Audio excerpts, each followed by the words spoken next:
Hello friends, Swati here. Friends, Friday के दिन तो आपको पता ही है क्या हुआ था। एफआईआई ने सेलिंग करी 3000 करोड़ की और डीआई ने उसके अगेंस्ट परचेजिंग करी 4000 करोड़ की। फ्यूचर्स में इंडेक्स ऑप्शंस में थोड़ा सा खरीद के गए हैं और स्टॉक ऑप्शंस में थोड़ा सा सेल करके गए हैं। लेकिन अभी क्या सिनेरियो है अभी वो देखना होगा, क्योंकि वॉर की सिचुएशन आपको पता ही है। इज़राइल और ईरान की जो वॉर चल रही है और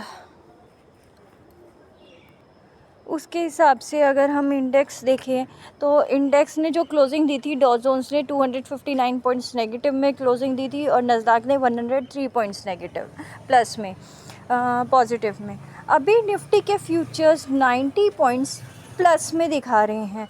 यूएस के फ्यूचर्स 200 पॉइंट्स प्लस में दिखा रहे हैं। ये क्या समझ में नहीं आ रहा ये क्या चल रहा है। दिवाली की बाइंग चल रही है या वॉर पे कोई कंसंट्रेट नहीं कर रहा है। तो देखते हैं आज का सिनेरियो, क्योंकि सब ने यही सोचा था कि आज बहुत गिरेगा मार्केट, आज बहुत गिरेगा, तो प्लस में दिखा रहा है इनफैक्ट। तो यहाँ पे अपसाइड में एक शॉर्ट कवरिंग हो सकती है और बाकी कमोडिटीज़ वगैरह भी एक बार चेक कर लेते हैं। और हमारा इंडिया विक्स जो है उस पर थोड़ा ध्यान रखिएगा। इंडिया विक्स हमारा 20 के पास दिखा रहा है, बहुत ज़्यादा वॉलेटाइल है, 20 के अबव दिखा रहा है, मतलब बहुत ज़्यादा वॉलेटिलिटी आ गई है। तो इस पे थोड़ा ध्यान रखना होगा। अगर ये स्पॉट पे 16 के ऊपर रहता है, 16 और 18 के बीच में रहता है, तो आपको वॉलेटिलिटी बहुत ज़्यादा दिख सकती है। और अपसाइड और डाउन साइड के मूवमेंट लेवल्स हम एक बार देख लेते हैं, थोड़ा बड़ा ही रहेगा। और अगर हम शेयर्स की बात करें तो रिलायंस के शेयर्स में हमने बात करी थी, रिलायंस का शेयर्स आर स्प्लिट हो रहा है, तो उस पर थोड़ा ध्यान रखिएगा। उसमें बहुत अच्छी खासी बाइंग हो सकती है, क्योंकि स्प्लिट हो गया। आज वो स्प्लिट होने के बाद कितने का मिलेगा, सब सस्ता ही बाय करना चाहते हैं, राइट। फिर उसके बाद भागेगा ये, तो कितना भाग सकता है। स्प्लिट होने के बाद ये 1200-1300 के बीच में रहना चाहिए। अगर ये उस पर भी एक बार बात कर लेते हैं हम। बाकी इन कमोडिटीज़ की अगर हम बात करें तो 2746 पे है, ये थोड़े से कूल डाउन हुए हैं, जो कि 50 के नीचे है। और सिल्वर भी 33.63 हुआ है। सिल्वर अभी भी बहुत बड़ा हुआ है, बट जो गोल्ड है वो थोड़ा सा कूल डाउन हुआ है। क्रूड ऑयल की बात करें वो भी काफ़ी कम दिख रहे हैं, 68.61 पे, और ब्रेंट ऑयल भी 72.47। तो बल्कि नेचुरल गैस बढ़ती जा रही है आपकी। हमने इतना ज़्यादा उस पर ध्यान नहीं देते, but natural gas is also variable, ठीक है, क्योंकि वो फ्यूल में आता है। और यूएसडी आईएनआर की बात करें तो 84.08 पे पहुंच चुका है, 085, फिर से वापस से बढ़ता हुआ 85 की तरफ, 84.10 की तरफ बढ़ता हुआ दिख रहा है, जो कि 84 के काफ़ी ऊपर है। तो यहाँ पे एक थोड़ी सी घबराने वाली बात है कि बैंक निफ्टी इतना ज़्यादा मूव क्यों नहीं कर रहा। बैंक निफ्टी में आज बहुत ज़्यादा अच्छी खासी आपको अपसाइड और डाउन साइड के मूवमेंट्स दिख सकते हैं। और अगर हम बॉन्ड्स और ईटीएफ की बात करें, बॉन्ड्स की बात करें तो ये भी आपके बढ़ते हुए दिख रहे हैं। 10 इयर्स और 30 इयर्स के बॉन्ड, इंडिया के 10 इयर्स के बॉन्ड अभी भी 6.84 और 2 इयर्स के भी 6.73। तो ये थोड़े से कूल डाउन अगर होते हैं तो हमारा मार्केट थोड़ा सा स्टेबल हो सकता है इस लेवल पे, राइट। अब लेवल्स चेक कर लेते हैं फ्रेंड्स। अगर हम निफ्टी को डेली टाइम फ्रेम पे देखें, जैसे कि हमने कहा था 24,000 पे एक सपोर्ट ले सकता है। 24,050 के ऊपर अगर रहता है तो एक आपको सपोर्ट 25,060 और 80 के बीच में रहता है थोड़ी सी, तो आपको एक सपोर्ट लेके ऊपर 250 की तरफ जाता हुआ दिख सकता है, जो कि थोड़ा अच्छा रहेगा। वहाँ से एक सेलिंग फिर से आ सकती है। 250 के ऊपर अगर जाता है और टिकता है थोड़ी देर 260 से 280 के बीच में, तो आपको शॉर्ट कवरिंग रैली भी आ सकती है। और जहाँ की 250 पे अगर वापस से टच होके वापस से नीचे रिजेक्शन लेता है तो 24,050 भी तोड़ सकता है आज के दिन। और 24,050 अगर तोड़ता है तो आपको पता ही है उसके नीचे कितनी ज़्यादा जगह है। 23,000, इनफैक्ट 23,500 तक की जगह है। इनफैक्ट 650 से लेकर 500 तक की जगह है, तो वो बहुत ज़्यादा इम्पॉर्टेंट लेवल है। और 24,020 के नीचे अगर टिकता है थोड़ी देर के लिए तो ये उस लेवल तक भी जा सकता है, राइट। तो लेवल्स काफ़ी बड़े बड़े निकल के आ रहे हैं क्योंकि अभी कुछ नेगेटिव सिनेरियो नहीं दिख रहा फ्यूचर्स को देखते हुए। बट कहाँ ओपन होता है, अभी भी टाइम है, 8 बजे हैं और अभी भी 1.5 सवा घंटा है। तो सवा घंटे में कौन क्या मैनिपुलेशन होती है वो एक देखने वाली बात होगी। स्टार्टिंग के 15-20 मिनट अगर आप नहीं करेंगे ट्रेडिंग, ट्रेंड को देखने की, समझने की कोशिश करेंगे तो ज़्यादा अच्छा रहेगा, राइट। इंडिया विक्स जो है वो क्लोज़ हुआ था आपका 16 के पास, 14 के पास, लेकिन 14.63 पे क्लोज़ हुआ था। बट अभी 20 के अबव दिखा रहा है। तो वो चीज़ एक बार देखिएगा कि ये कितना दिखाता है, उसके हिसाब से आपके नीचे के मूवमेंट्स और ज़्यादा खुल सकते हैं, ओपन हो सकते हैं। ऐसे ही अगर बैंक निफ्टी में ऊपर के लेवल मैं आपको बता चुकी हूँ, ऊपर का लेवल वही रहेगा 250 का और नीचे का रहेगा 24,050 का, और वो टूटता है तो 23,800, 23,600 तक जा सकता है। हाँ, बैंक निफ्टी की बात करें तो बैंक निफ्टी में भी बहुत अच्छे खासा लेवल निकल के आ रहा है। अगर 50,500 के नीचे जाता है और टिकता है थोड़ी देर तो 50,000 और 49,800 तक जा सकता है।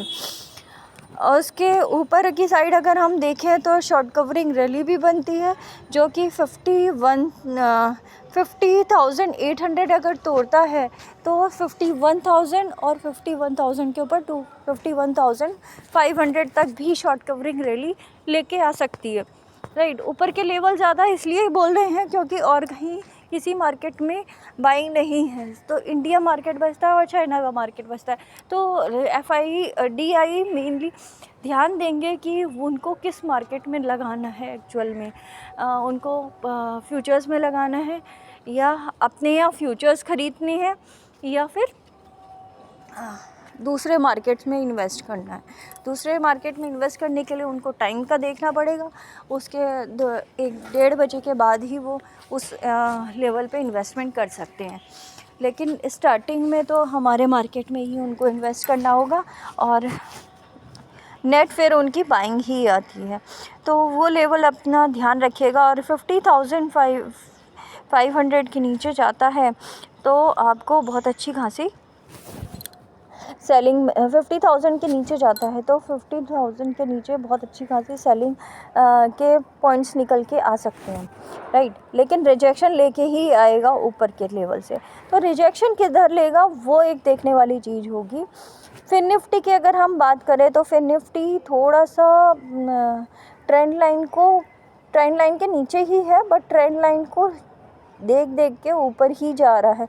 तो इसमें कल का जो हाई गया था, मतलब लास्ट वर्किंग डे का हाई गया था 23,990 के ऊपर अगर निकलता है तो 24,250 तक जा सकता है। और नीचे के लेवल अगर हम देखें तो 23,500 का लो लगा था। 23,550 के नीचे 40 और 50 के बीच में अगर लाई करता है थोड़ी देर तो आपका नीचे की साइड 23,250 और 23,000 तक भी जा सकता है, जो कि ये ट्रेंड लाइन बनी हुई है 23,296 की, राइट। ये यहाँ तक भी जा सकता है जब 23,000 तोड़ेगा तब। तो ये लेवल एक काफ़ी इम्पॉर्टेंट रहेगा। अगर यहाँ पे भी हम एक ट्रेंड लाइन बना दें,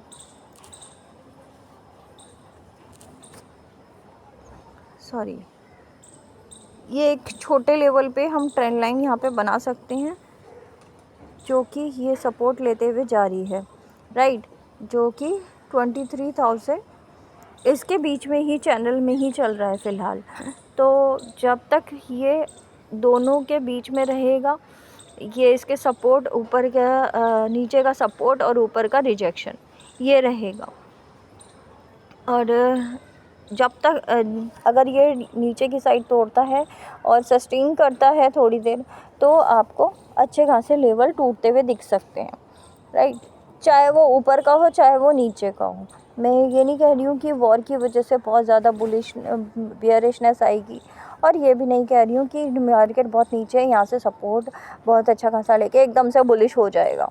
एकदम से बुलिश नहीं होगा। अगर आप 15 मिनट के टाइम फ्रेम पे देखें तो हमने डबल बॉटम बना चुके हैं, और यहाँ से एक अच्छी खासी बाइंग बनती है फिर निफ्टी में, ठीक है। 15 मिनट्स के टाइम फ्रेम पे ये डब्लू पैटर्न ही आपको दिख रहा होगा। इसको मैंने काफ़ी ज़ूम आउट किया है, इसीलिए आपको क्लियर डब्लू दिख रहा है। लेकिन यहाँ पे अगर आप छोटे टाइम फ्रेम पे देखेंगे तो यहाँ पे भी एक डब्लू पैटर्न दिख रहा है जो कि 24,000 तक लेके जा सकता है, राइट। तो मैं तो अभी टेक्निकल्स की बात करूँगी और इसी लेवल्स की बात करूँगी। तो फ़िलहाल तो यही लेवल्स निकल के आ रहे हैं। हालांकि वॉर की कंडीशन चल रही है, और बहुत ज़्यादा फ्राइडे और सैटरडे में सब खब किया। फ्राइडे की शाम को उन्होंने आफ्टर हमारे मार्केट शुरू करी वॉर, और संडे तक वो थम गई थोड़ी, राइट। सैटरडे संडे 2 दिन काफ़ी थे। तो अभी इतना ज़्यादा मूवमेंट नहीं है, जैसे कि आप देख सकते हो फ्यूचर्स में भी इतना खास मूवमेंट नहीं है। और 15-20 मिनट आपको चेक करना चाहिए कि मार्केट किधर ट्रेंड ले रहा है, क्या ले रहा है। क्योंकि गिफ्ट निफ्टी अभी 80 पॉइंट्स था, अब 100 पॉइंट्स दिखा रहा है, 109 पॉइंट्स दिखा रहा है पॉजिटिव के। यानी कि फ्यूचर्स में तो हम अच्छे खासे ख़रीद के रख सकते हैं। फ्यूचर्स ख़रीदने का मतलब है कि हमें उसको इतना ज़्यादा मतलब ऑप्शंस में तो आपको थोड़ा सा नेगेटिव सिनेरियो लगेगा, लेकिन मेनली है कि फ्यूचर्स हमारे स्ट्रॉन्ग हैं, हमारा मार्केट स्ट्रॉन्ग है, वीक नहीं है। क्योंकि 20,000 के ऊपर सस्टेन करने का मतलब हो गया, अगर हम इतनी वर्स्ट सिचुएशन में भी 20,000 को होल्ड कर सकते हैं, तो यानी कि वी आर वेरी स्ट्रॉन्ग, हमारी इकनॉमी काफ़ी स्ट्रॉन्ग है। हालांकि दिखते नहीं है, मैनिपुलेशंस चलती रहती है। रिलायंस में एक आप स्टॉक मैं दे रही हूँ रिलायंस का, उसमें एक आप 1200 के आसपास अगर मिलता है तो बिल्कुल बाय करके चलिएगा। आगे आने वाले टाइम में उसको होल्ड कर सकते हो। सारा पैसा नहीं डालना है, बट हाँ कुछ अमाउंट आप उसमें डाल सकते हो। S&P का वीक्स अभी 18.85 दिखा रहा है, पर हमारा इंडिया वीक्स 20 के अबव दिखा रहा है। तो वो चीज़ एक थोड़ी सी सोचने वाली बात है। ये इतना ज़्यादा इंडिया वीक्स इतना ज़्यादा बढ़ावा क्यों दिखा रहा है? क्योंकि फ्यूचर्स में तो है इतना बढ़ावा, 4-5% के आसपास लगभग बढ़ा हुआ है। तो let's see and hope for the best.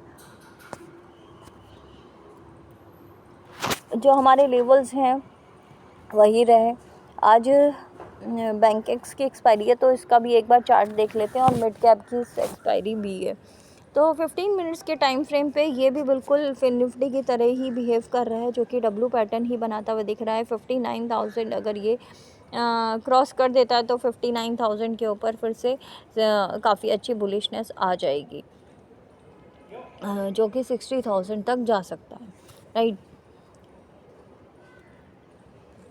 और अगर ये 58,200 पे अगर रिजेक्शन लेता है तो वापस से ये 56,000 की तरफ मूव करता हुआ भी दिख सकता है आपको। तो ये तो रहा 15 मिनट के टाइम फ्रेम पे एक मूवमेंट बैंकेक्स का, राइट। मिड कैप का एक बार मूवमेंट देख लेते हैं।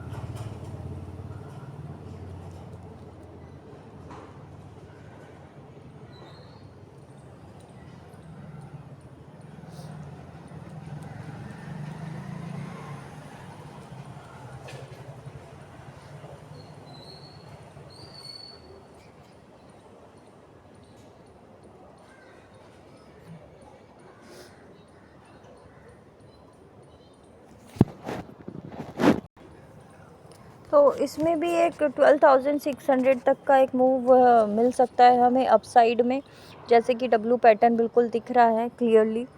और इसके अगर